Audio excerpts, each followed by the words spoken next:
The topic is over with. The round is over. Nobody was saved by the bell. And on to the next topic, my man Danny Garcia. Obviously, his next fight is against Pac-Man or Errol Spence if he wins this upcoming Saturday night. Now, do you see Errol Spence and Manny Pacquiao go ahead, go like fighting each other, or is Danny gonna get the right now? sweepstakes? So if I had to predict, I'm gonna say that Danny Garcia is gonna be on the outside looking in. Ah, man, he gonna be window shopping. I think he gonna be window shopping. For some reason, I just think that they mad at me. I know. I might be wrong in this sense, but there's a lot of things at play. There's the Mikey Garcia versus Jesse Vargas fights that's coming up this spring. There's of course Danny Garcia's fight, and he has to get past this fight, which he should. But not only that, but kind of make a statement, make something that kind of gets the public salivating to see you fighting Manny Pacquiao. But for some reason, I have a feeling that Danny Garcia is going to be on the outside looking in, mainly because of his reluctance to necessarily go and fight Errol Spence. And then I think that Manny Pacquiao will just choose a different route for some reason. I got you. I agree with you. I think Manny, looking at Errol Spence coming off a car accident, there's a question mark. There's no telling if Errol Spence is back the same or not. He obviously the truth, but he looking to seek out the truth in Errol Spence right after the car accident, aftermath of that. So Manny will be wise to do so. On the other hand, Manny even looking to fight Conor McGregor. I don't know what's up with this Conor McGregor thing. I mean, Canelo want to fight UFC fighters instead of fighting boxers on one hand. Easy money. Canelo over here want to fight UFC fighters instead of fighting Charlo and Andre to prove that he the number one. So, on the other hand, Manny Pacquiao, 41, he could do whatever he want. I mean, if he fight Errol Spence, you got to bow down for Pacquiao if he does that. Win or lose, right? However, they better VADA test him, because Keith Thurman was like, man, I don't care what he's on. He said he could be on whatever he wants to be on. It ain't gonna help him. I know during the fight in the first round, when the bell rang, when he got dropped toward the end of the round, he realized, man, I messed up. I effed up.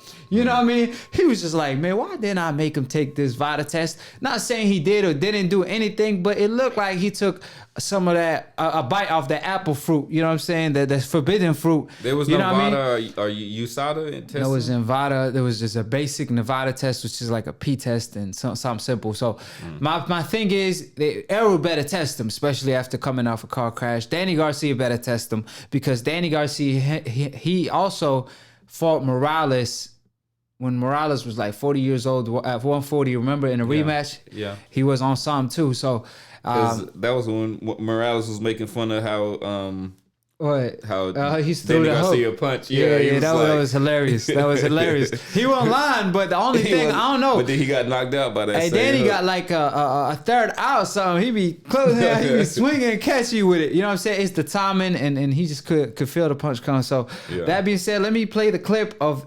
This is exclusive to all my AkHis that's watching live.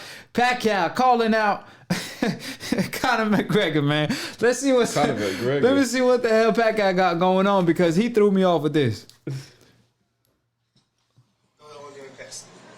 I just want to appreciate and I want to thank all my AkHis that stick with me, that's loyal.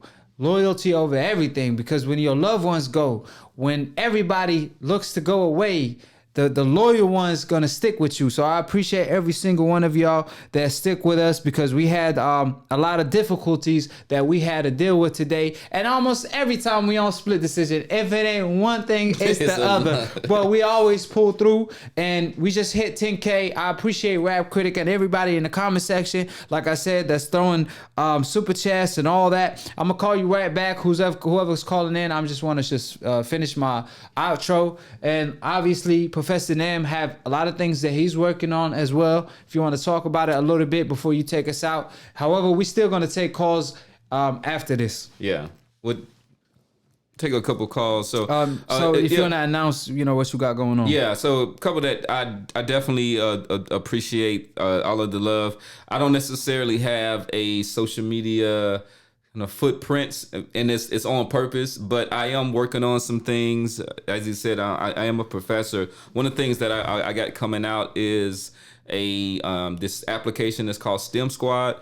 It's actually an e-mentoring app that you're going to be seeing soon, and I'll get into a little more kind of technical details about it. Basically, this app, you could pick wives from different countries, you know what I'm saying? Ain't that what it is? Something like that? Oh, it ain't like that? Okay, I'm sorry. But he also got a movie coming. He got also a movie coming. He already shot and everything. We just looking for the right price. You know what I'm saying? Yeah. We want Netflix to pick it up. Somebody better pick it up for the right amount of money. Distribution. So I wrote, directed, and basically was an executive producer. I was also in a film called Black Pope. It's a kind of a new age film that like looks at it's a dark comedy, but it looks at the sex trade and in the digital age, and it's it's got action, it's got a little gunfight, it's got a little boxing in it, of course, because it actually has me doing some sparring, actually getting my butt kicked. What, you was sparring?